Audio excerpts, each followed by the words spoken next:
Dios te bendiga mucho, familia. Qué bueno que podemos estar una vez más juntos para aprender de Dios, para exaltar su nombre.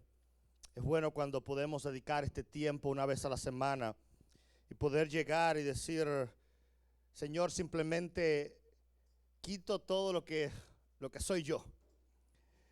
Me quedo vacío de mis anhelos, de mis sueños, para que tú seas el que me des, para que tú seas el que me ministres, para que tú seas el que me llenes.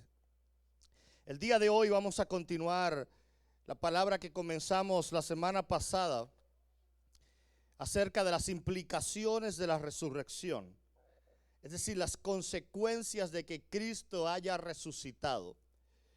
¿Qué trae la resurrección de los muertos para nosotros? ¿Cuáles son las promesas de Dios para nosotros a través de ella? Para eso te invito a que me acompañes a la palabra que se encuentra en Romanos capítulo 8, verso del 10 en adelante. Romanos capítulo 8, verso del 10 en adelante.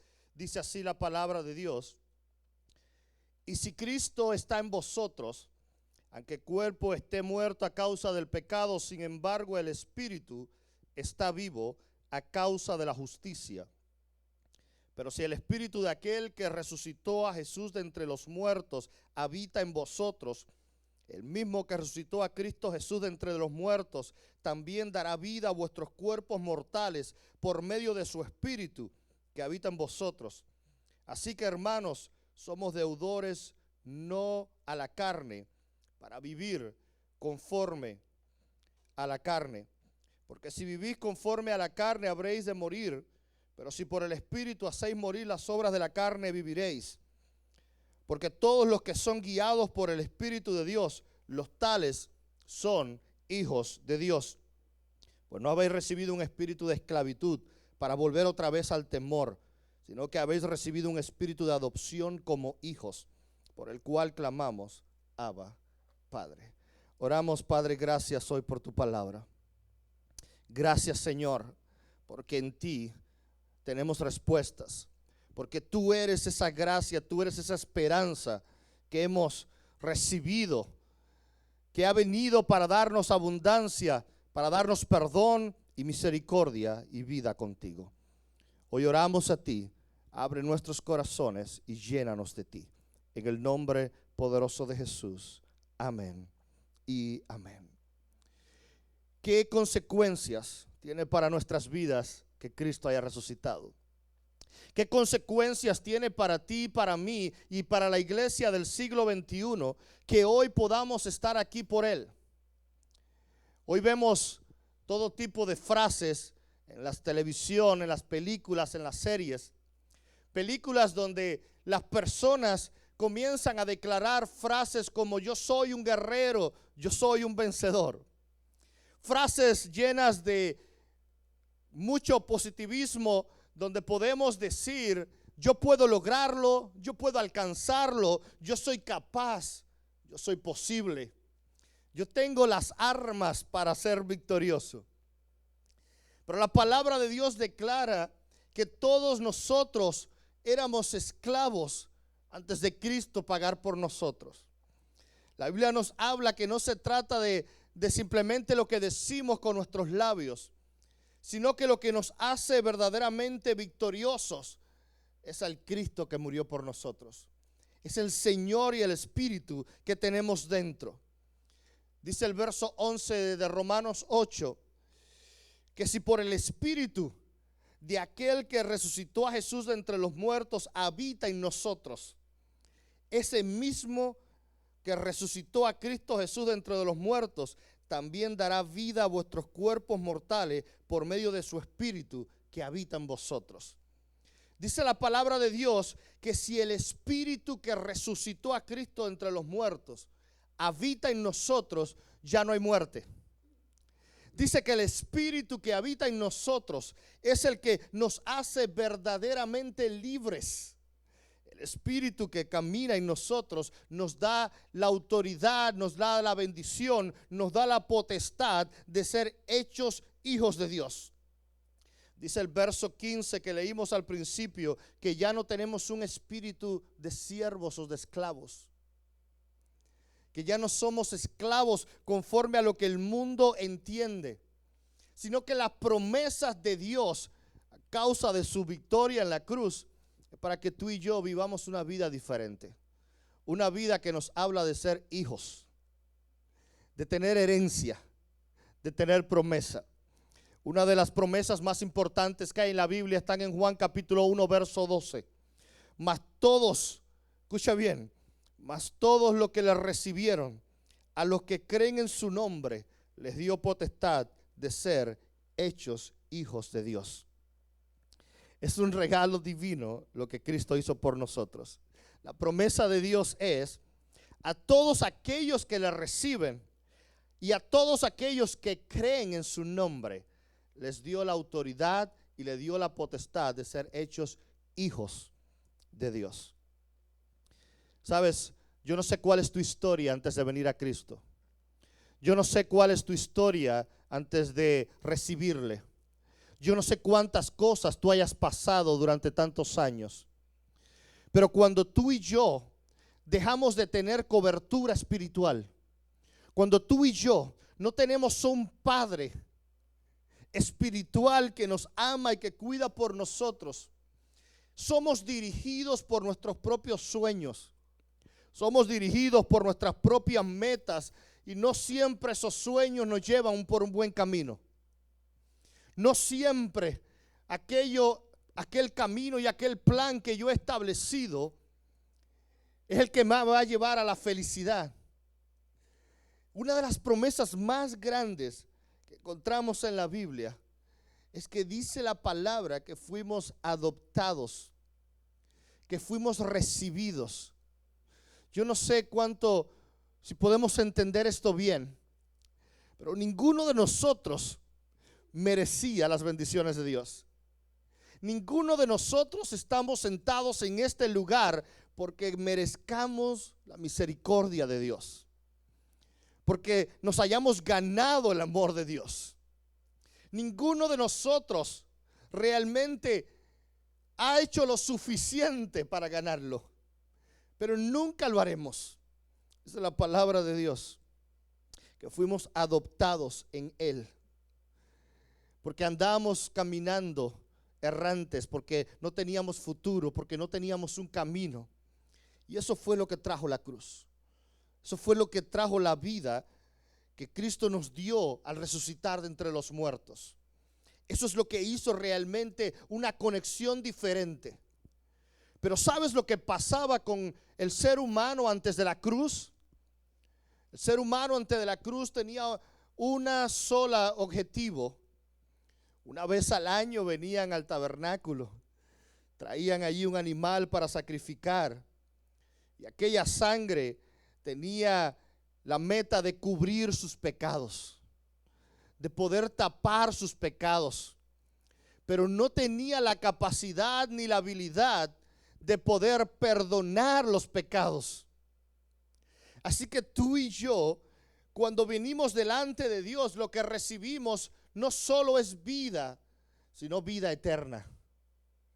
No simplemente una capacidad temporal, sino algo eterno y algo espiritual. Dice el verso 15 que fuimos no solo hechos hijos de Dios, sino que fuimos adoptados como parte de su familia. ¿Sabes? Cuando un hijo no tiene padre, pero es adoptado, automáticamente se convierte en todo derecho hijo. Eso significa que tiene el derecho también de la herencia de sus padres, que tiene la herencia de ellos garantizado. No solo tiene una garantía presente, sino que tiene una promesa para el futuro. Así que lo que Dios nos ha prometido a nosotros no simplemente es algo para ahora mismo, es algo que tiene que ver con el futuro. Lo que Dios está planeando para esta iglesia en este lugar no es simplemente para hoy, es para el futuro. Lo que Dios está planeando contigo no es simplemente para hoy, eso alcanza tus generaciones, alcanza tus hijos y tus nietos. La bendición de Dios se extiende a muchas generaciones después de nosotros, por una sola razón, porque Él es nuestro Padre. Sabes, en la palabra, cuando vamos a este texto, dice este verso que hemos clamado porque fuimos adoptados, Abba, Padre. La palabra Abba es una palabra aramea que significa mi padre o significa papi o papito. Es una palabra que es mucho más que padre. La palabra Abba habla de cercanía, de confianza. Dice mi padre, mi papito. La gente que yo confío, lo que es cercano a mi corazón es la palabra Abba Padre. Y sabes, hay solo 3 momentos en el Nuevo Testamento que se refiere a esta frase Abba Padre. Y me gustó mucho porque la primera vez en el Nuevo Testamento que el propio Jesús usa esta palabra, cambió todo. ¿Sabes por qué? Porque los judíos veían a un Dios que estaba lejos. Los judíos no querían subir a la montaña, le decían a Moisés, ve tú, camina tú. Pero Jesús viene a cambiar las cosas. Porque Jesús nos viene a traer a un Dios que no está lejos, a un Dios que está cerca, a un Dios que está dentro de mí, no que está al lado mío. El problema de las personas que ven a Dios lejano es personas que no pueden cambiar por dentro. Porque Dios no está lejos de su pueblo. Dios ahora vive. Su espíritu habita en nosotros. Y cuando Jesús habló su primera frase, fue en Marcos capítulo 14, verso 36. Mira esto conmigo. Jesús decía, Abba Padre, para ti todas las cosas son posibles. Aparta de mí esta copa, pero que no sea lo que yo quiero, sino lo que tú quieres. ¿Sabes? La primera vez que Jesús dice, Abba Padre, mi papito, es cuando está literalmente sufriendo. Es cuando está en el jardín del Getsemaní, sabiendo lo que va a sufrir en una cruz. Literalmente dice la Biblia que sudó sangre. Y los médicos, los científicos demuestran que esto es literal, que es totalmente demostrado que una persona puede llegar a un nivel de estrés y de angustia tan elevado que su cuerpo puede causar tanto que literalmente los vasos capilares de la piel pueden explotar y mezclarse con la sangre, con el sudor de la persona. Eso nos dice hasta dónde Jesús estaba sufriendo, que su propio cuerpo no pudo, que su cuerpo explotaba. Sabía de una angustia profunda. Si tú quieres saber a alguien que sabe lo que es sufrir, ese es Cristo. Si tú quieres entender que tu problema es demasiado grande, mira a Cristo. Cuando tú creas que nadie ha sufrido como tú, mira a Cristo que sufrió mucho más. Y justo en el jardín, en un momento donde no había nadie más, los discípulos habían quedado orando y estaban tan cansados que estaban durmiendo. Jesús literalmente estaba solo. No estaban sus amigos al lado. No estaba su familia al lado. No estaba nadie humanamente cerca de él. Estaba solo en un jardín. El jardín de Getsemaní es un jardín muy conocido porque está lleno de plantas de olivo. Árboles enormes de olivos. Y sabes, así mismo se sentía Jesús, como aquellos olivas que luego iban a ser completamente trituradas para sacar aceite de aquellas olivas. Así se sentía Jesús aquel día, completamente triturado por el dolor, triturado por angustia, por depresión. Y por eso yo te digo, está bien sentirse mal. No todos los días son felices. No todos los días tenemos una sonrisa en el rostro. Hay días malos. Hay días de depresión. Hay días de dolor. Hay días de pérdida. Y está bien. Es humano tener dolor. Es humano sentirse mal. Es parte de nuestra naturaleza débil. No existe problema con eso. Pero la diferencia que marca Jesús es que nunca antes nadie había dicho una frase así. Porque los judíos querían ser tan respetuosos con Dios que ni siquiera mencionaban su nombre. Los judíos querían respetar tanto al gran yo soy que ni siquiera mencionaban el nombre. Porque era algo inalcanzable para ellos. Era algo lejano para ellos. Jesús, en medio del dolor y en medio del sufrimiento, dice la palabra Abba Padre. Jesús dice, en medio de todo lo que estaba pasando, ni el dolor, ni la depresión, ni mis lágrimas, ni mi corazón roto van a impedir que yo te diga, eres mi Padre. Nada de lo que yo pase hoy va a cambiar lo que es Dios para mí. Nada de lo que yo pueda pasar hoy va a cambiar el hecho de que es mi Padre y me ama. Y eso lo cambia todo. Eso lo transforma todo. ¿Sabes por qué? Porque aquellos discípulos tuvieron que empezar a entenderlo. Tuvieron que empezar a entender a un Dios cercano, a un Dios que no toma vacaciones cuando yo estoy en crisis, a un Dios que no se ausenta cuando yo lo estoy llamando. Tuvieron que entender que aún en los momentos difíciles Dios está presente, pero no un Dios lejano, un Dios que yo amo y Él me ama. Es una relación cercana. Por eso Pablo aquí en Romano dice, hemos sido hechos hijos. Y ahora le podemos llamar Abba Padre. Ahora le podemos decir mi Padre cercano, mi papito. Por eso Pablo lo entendió y le escribió a los romanos. Romanos, no importa lo que ustedes estén pasando. Sabes, la carta de los romanos es una carta que Pablo escribe mientras estaba preso en Roma. Pablo está escribiendo desde la cárcel. Pero Pablo decía, no importa las cárceles que yo tenga, no importa las rejas que hayan alrededor mío, nada va a impedir que yo les recuerde a ustedes que Él es mi Padre y que yo soy su hijo. Así que luego se los recuerda a los Gálatas también, Gálatas capítulo 4 verso 6. Y porque sois hijos y Dios ha enviado al Espíritu de su Hijo a nuestros corazones, clamando Abba Padre. Son las 3 veces que pasa en el Nuevo Testamento. Mira esto.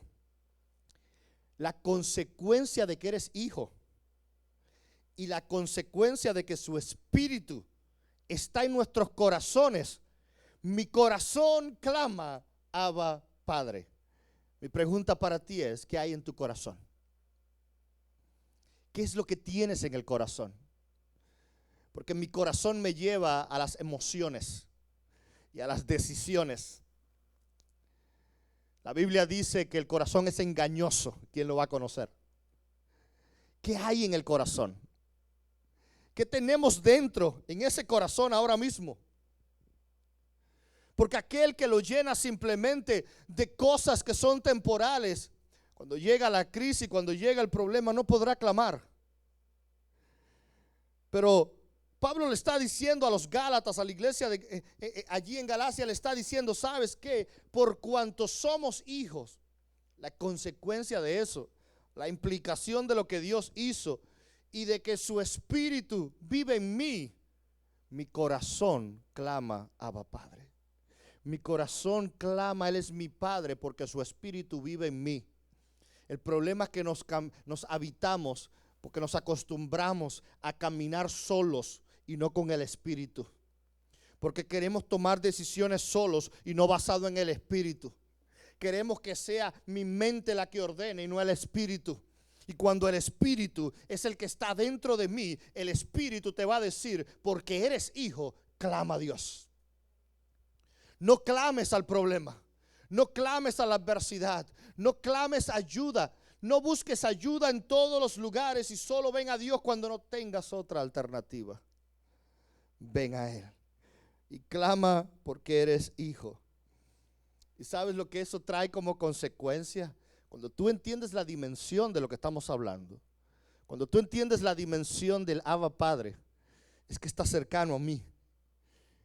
Es que ahora mismo está en ti. Es que ahora mismo está en tu corazón. Entonces tú lo dejas de ver, lo ves de una manera distinta. Porque tus oraciones cambian. Tus oraciones no son a un Dios que está en el tercer cielo. Tus oraciones son a tu papito que está contigo. Y cuando esa idea cambia en nuestra mente, mi oración cambia. Porque mi espíritu me lleva a pedir.